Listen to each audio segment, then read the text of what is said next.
I'm so glad all of you can make it to this session today. I'm Sarah Griffith. And I'm Juma. I'm a heat intern. You know, with this coronavirus, things have been kind of serious. I was looking for a topic that would be a little more fun. So I thought the heat community might enjoy having a conversation about laughing gas. Don't you think we could all use a good laugh? And I can't tell you how happy I am to find out he's been researching a gas that isn't killing the planet and the rest of us. What? I thought we were doing lauf gas, not laughing gas. Um, no, wait. Are you sure you didn't spell it wrong? I thought we were going to party. No, Sarah, it's the abbreviation for lost and unaccounted for gas. Whoops, I think we lost our, having some technical difficulties here. Okay. So he's measuring leaky dentist offices now? No, that's not the gas we're talking about. That's nitrous oxide. Well, it was gas at the last party I went to in the 70s, the 1770s. What I'm talking about is the term that natural gas distribution companies use for missing gas. They subtract the amount of gas they sold and used from the amount of gas that they purchased, and they label the difference as LAUF, lost and unaccounted for. Eric, so what do utilities do about all this missing gas? Can you tell us? So utilities actually just purchase enough gas to lose some along the way. But an important thing to know is that they still charge us for the lost and leaked gas. Wait, I'm paying for gas I don't get? Yep, and up until this past year, utilities each used their own method of estimating and sometimes just guessing where this gas was floating off to. And it's between 2 and 3% of all the gas emitted in Massachusetts each year. And it's not a high percentage, but in 2017, that was over 20 million tons of CO2 equivalent. So we want to improve the estimate of how much of this gas leaks into the atmosphere. Yeah, I know there are leaks everywhere and the utilities really struggle to fix them. Right, and heat has been mapping all these leaks every year, but the question is how much gas is coming out of them. And with better data from the utilities, we could try to make an educated guess as to how much gas is escaping. Plus, we're paying the gas companies for the gas they lose. Without more data-based law of regulation, they're missing an important incentive for fixing that situation. So what did heat do about it? So HEAT worked with its partners, Mothers Out Front, Sierra Club, and the rest of the Gas Leaks allies, and together got a law passed in 2018 that requires consistent reporting and measurement in Massachusetts. We were then invited to meet with the regulators who oversee the process of enacting it. Okay, that's good. Then what happened? So we focused on the physically leaked gas, looking at the possible ways the gas was escaping the system, and asked where we can measure it. One way is from damage to pipes, like someone digging into a pipe during construction, and that's called external damage. And we worked on a new equation, so instead of guessing, we have a pretty good approximation for how much gas is lost each time a pipe is cracked. Wow, no alternative fracs there. So where else is the gas going? So there's also normal leaks, which regulators call fugitive emissions. And we updated the emissions formula to be based on the number of leaks rather than the number of miles of pipe. And this provides a greater incentive to fix the leaks and a more accurate estimation. And utilities also intentionally vent and purge pipes for maintenance and repair, but it's easier to figure out how much gas is released from this since companies can keep a record. And there's also things like theft, meters that are reading incorrectly, and the last bucket is unknown, where we just don't know where the gas is going. Who steals gas? How would you do it? You dig a hole in the ground? So it turns out it's pretty difficult to steal gas, and utilities know when you do it and rectify the situation quickly. So once we subtracted all the other factors, theft is less than 0.005% of the total. That's really small. I bet leaks are the biggest portion.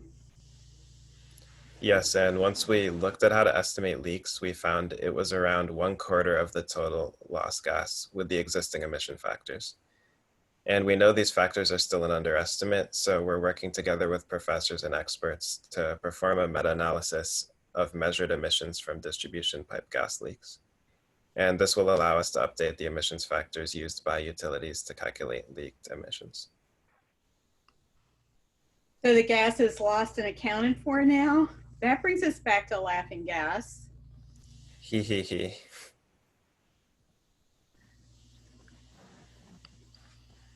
So how does knowing all this help us actually cut emissions?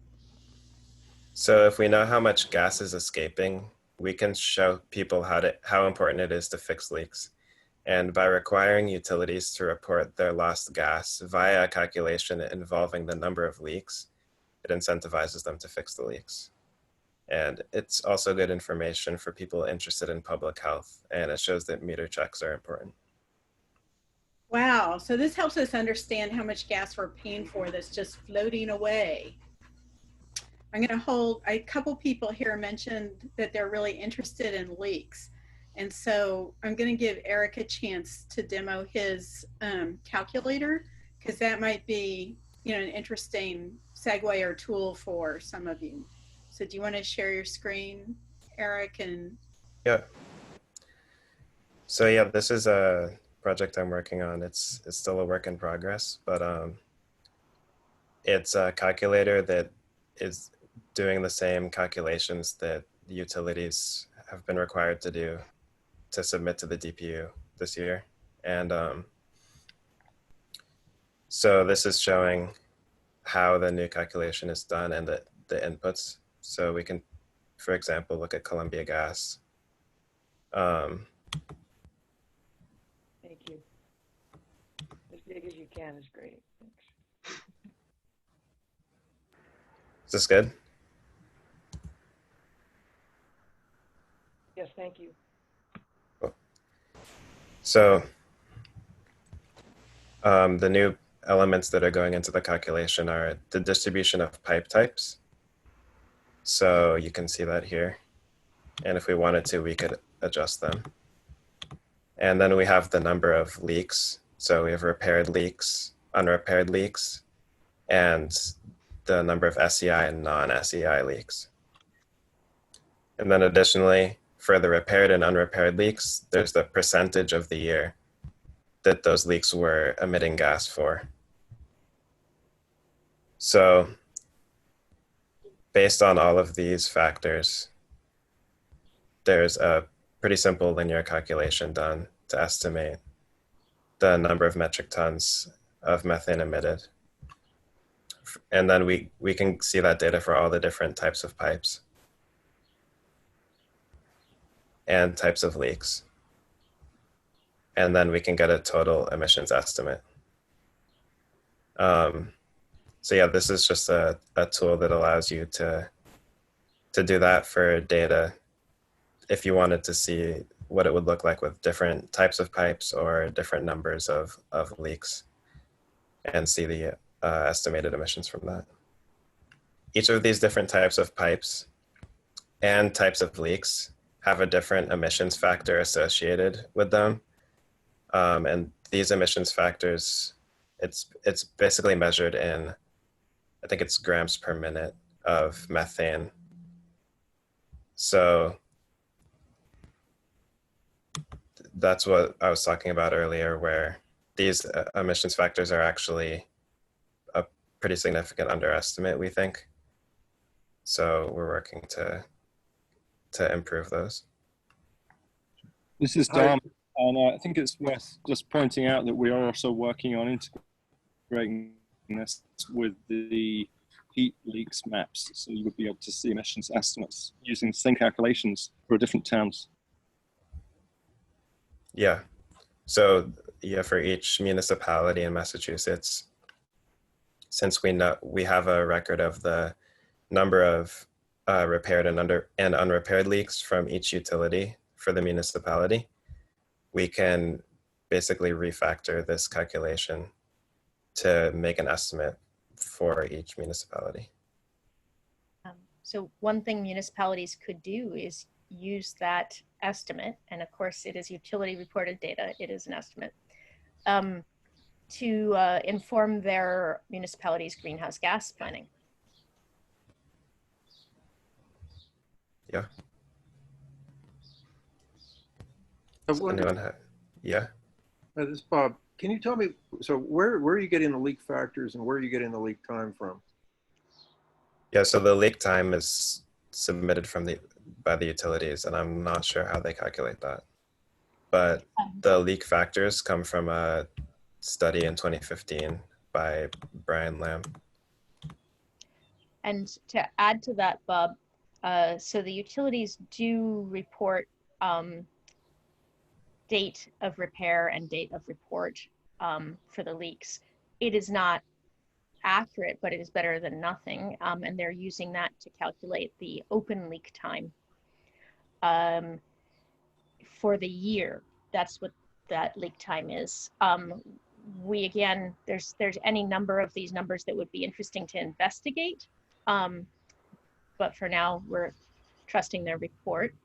And then the SEI versus non-SEI and the estimation from the Brian Lamb paper. This is what we're actually attempting to change. So we've gotten the utilities to do this calculation based on the emissions factors that they were using in their state, the Lamb et al. Paper. And I believe that the EPA also uses the Lamb et al. Paper. Those factors from that were based on a normal distribution of leaks and do not take into account the heavy tail SEI distribution. I don't know if I want to explain all that, but so we put the SEI leaks into that normal top 5% category that Brian Lamb has, and that emissions factor is very small compared to what it should be. We are working with Brian Lamb to now update his emissions factor paper using the relevant later data from the Hendricks et al. Paper and my study to create a accurate heavy tail distribution emissions factor, which will probably greatly increase this calculation of lost gas.